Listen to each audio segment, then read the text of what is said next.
Joshua chapter 8. The fall of Ai. Now the Lord said to Joshua, "Do not be afraid, nor be dismayed. Take all the people of war with you, and arise, go up to Ai. See, I have given into your hand the king of Ai, his people, his city, and his land. And you shall do to Ai and its king as you did to Jericho and its king. Only its spoil and its cattle you shall take as booty for yourselves. Lay an ambush for the city behind it." So Joshua arose and all the people of war to go up against Ai. And Joshua chose 30,000 mighty men of valor and sent them away by night.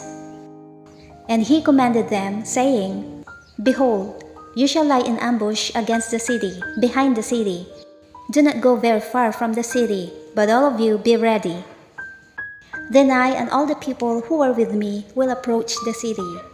And it will come about, when they come out against us as at first, that we shall flee before them. For they will come out after us, till we have drawn them from the city. For they will say, They are fleeing before us as at first, therefore we will flee before them. Then you shall rise from the ambush and seize the city, for the Lord your God will deliver it into your hand. And it will be, when you have taken the city, that you shall set the city on fire. According to the commandment of the Lord you shall do.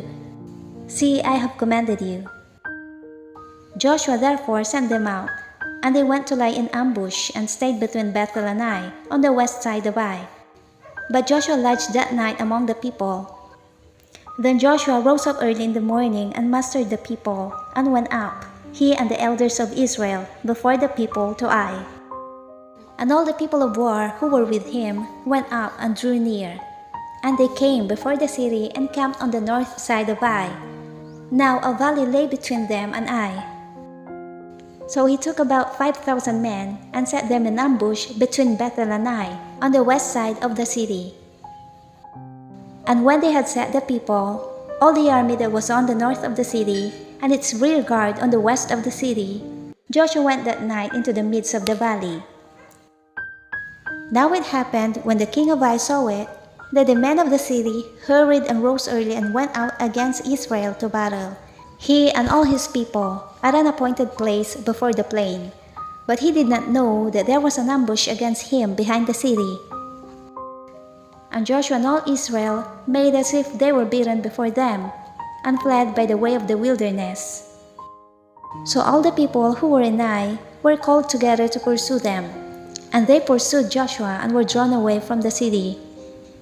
There was not a man left in Ai or Bethel who did not go out after Israel. So they left the city open and pursued Israel. Then the Lord said to Joshua, "Stretch out the spear that is in your hand toward Ai, for I will give it into your hand." And Joshua stretched out the spear that was in his hand toward the city. So those in ambush arose quickly out of their place. They ran as soon as he had stretched out his hand. And they entered the city and took it, and hurried to set the city on fire. And when the men of Ai looked behind them, they saw, and behold, the smoke of the city ascended to heaven. So they had no power to flee this way or that way, and the people who had fled to the wilderness turned back on the pursuers. Now, when Joshua and all Israel saw that the ambush had taken the city, and that the smoke of the city ascended, they turned back and struck down the men of Ai. Then the others came out of the city against them. So they were caught in the midst of Israel, some on this side and some on that side, and they struck them down, so that they let none of them remain or escape. But the king of Ai they took alive, and brought him to Joshua. And it came to pass, when Israel had made an end of slaying all the inhabitants of Ai in the field, in the wilderness where they pursued them, and when they all had fallen by the edge of the sword until they were consumed, that all the Israelites returned to Ai and struck it with the edge of the sword. So it was that all who fell that day, both men and women, were 12,000, all the people of Ai. For Joshua did not draw back his hand, with which he stretched out the spear, until he had utterly destroyed all the inhabitants of Ai. Only the livestock and the spoil of that city Israel took as booty for themselves, according to the word of the Lord which he had commanded Joshua. So Joshua burned Ai and made it a heap forever, a desolation to this day. And the king of Ai he hanged on a tree until evening. And as soon as the sun was down, Joshua commanded that they should take his corpse down from the tree, cast it at the entrance of the gate of the city, and raise over it a great heap of stones that remains to this day.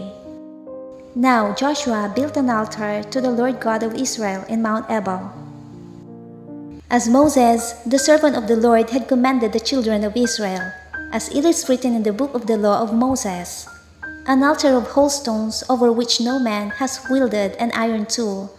And they offered on it burnt offerings to the Lord, and sacrificed peace offerings.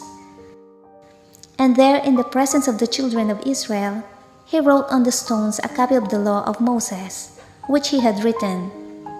Then all Israel, with their elders and officers and judges, stood on either side of the ark before the priests, the Levites, who bore the ark of the covenant of the Lord, the stranger as well as he who was born among them. Half of them were in front of Mount Gerizim, and half of them in front of Mount Ebal, as Moses the servant of the Lord had commanded before, that they should bless the people of Israel. And afterward he read all the words of the law, the blessings and the cursings, according to all that is written in the book of the law.